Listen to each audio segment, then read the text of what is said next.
Peso, comprimento, volume, área, tempo.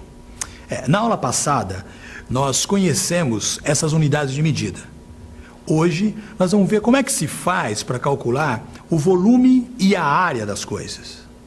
Vamos nessa?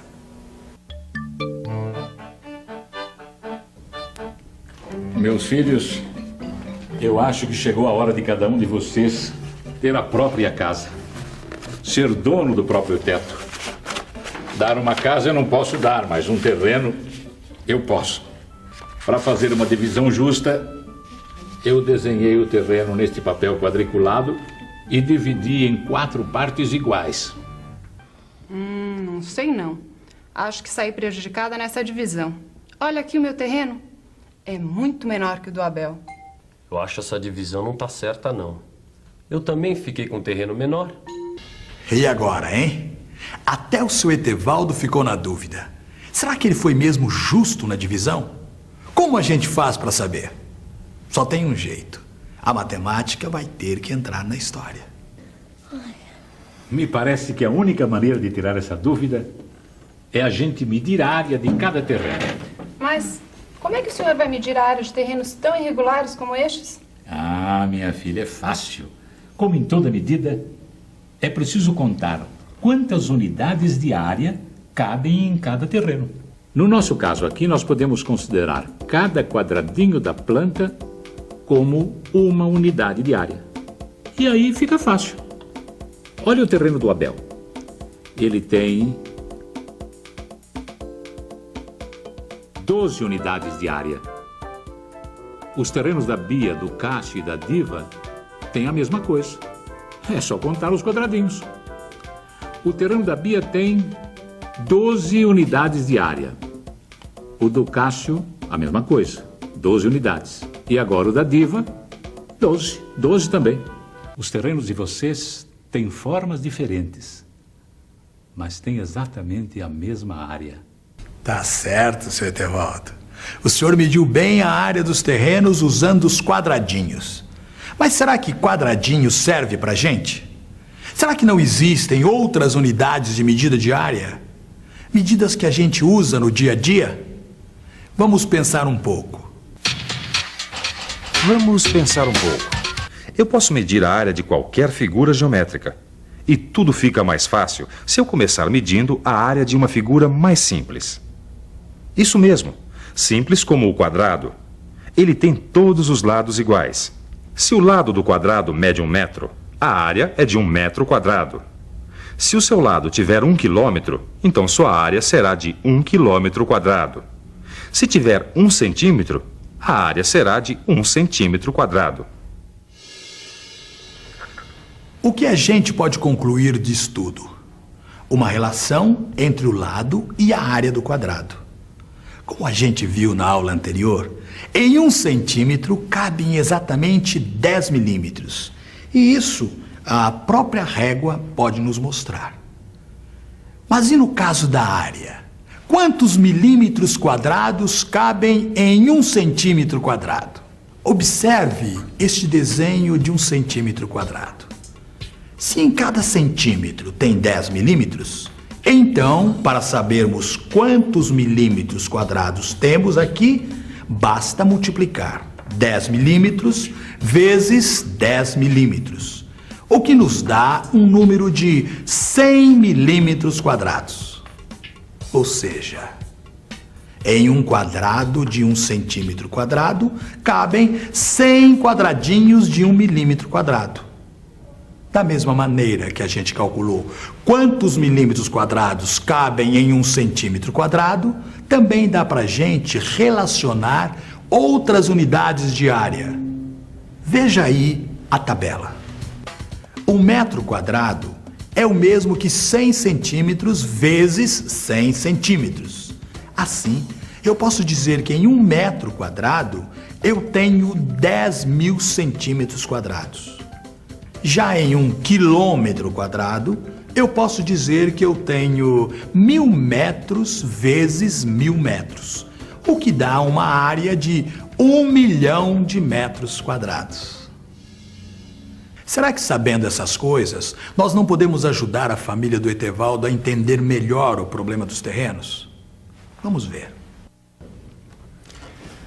Você é teimosa mesmo, hein, Diva? O pai já não explicou como ele dividiu esses terrenos? Ele não contou na nossa frente o número de quadradinhos de cada um. E não tem todos 12? Eu sei que ele explicou, mas não dá pra fazer de outra forma, multiplicando os lados? Claro que dá. Quer ver?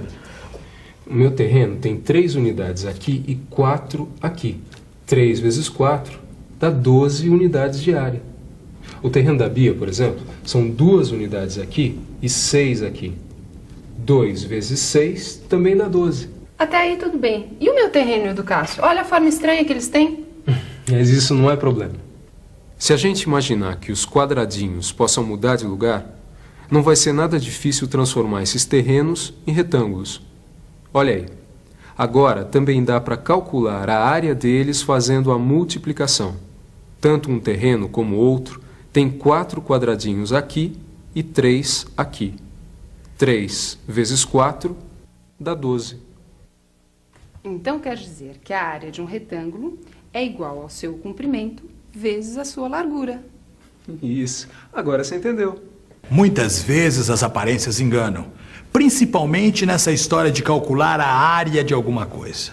Vocês viram que a Diva quase acaba arrumando uma confusão com a família por causa disso. Mas não é só nesses casos que as aparências enganam, não. Para os cálculos de volume, as aparências também enganam.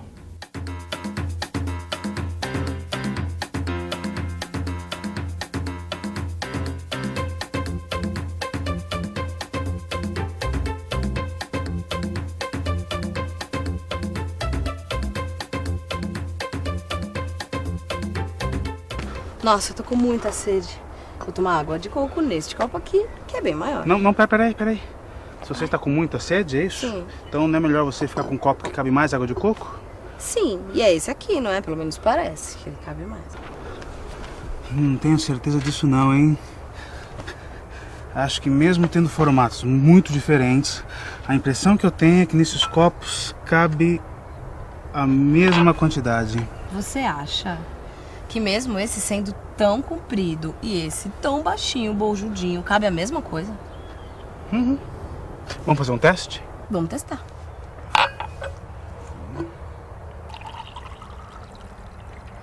Cuidado pra não derramar. Isso tá bom pra matar sua sede? Suficiente.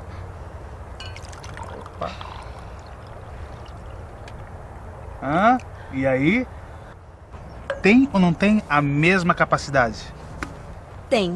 É por isso que você não pode deixar se enganar pelas aparências na hora de calcular a capacidade de um recipiente. Pois é, e o cálculo de volume é super parecido com o cálculo de área que a gente já viu nessa aula.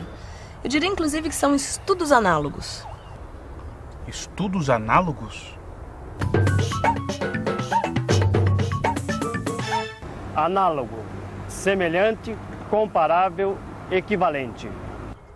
Como a gente viu, há uma analogia, ou seja, uma semelhança entre o estudo de áreas e o de volumes. Pois é, mas em termos práticos, como é que isso se dá? Vamos pensar um pouco? Vamos pensar um pouco. Então a primeira coisa que eu tenho que fazer é rever o que eu aprendi sobre áreas. Uma unidade de área é representada por um quadrado de lado 1. Ou seja, um quadrado de lado igual a 1 metro tem área de 1 metro quadrado. Bem, mas e o volume? Como é que fica? Eu represento uma unidade de volume por um cubo de aresta 1. Aresta, como você está vendo, é o lado de um dos quadrados que formam o cubo. Neste cubo aqui, por exemplo, cuja aresta tem 1 metro, o volume será de 1 metro cúbico. Se a aresta medir 1 quilômetro, o volume será de 1 quilômetro cúbico. E se tiver 1 centímetro, o volume será de 1 centímetro cúbico. Você está lembrado que quando a gente estudou o cálculo das áreas, no começo da aula, foi possível calcular, por exemplo, quantos milímetros quadrados tinham em 1 centímetro quadrado? Pois é. Com os volumes também dá para fazer a mesma coisa.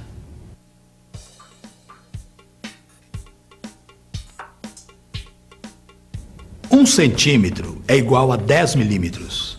1 centímetro quadrado é igual a 10 vezes 10, que é igual a 100 milímetros quadrados. 1 centímetro cúbico é igual a 10 vezes 10 vezes 10, que é igual a 1000 milímetros cúbicos. O litro é a unidade de volume que mais usamos no nosso dia a dia. Mas como é que se chegou ao litro? A partir da experiência. Ao se testar volumes, descobriu-se que o litro é a medida do volume de um cubo de aresta igual a 10 centímetros, como este aqui. Não entendi, não. Como assim? Olha só, o que eu quero dizer é que o litro corresponde ao mesmo volume que um cubo deste comporta. Vamos ver? Vamos ver. Tá cheio até a boca, né? Até a boca.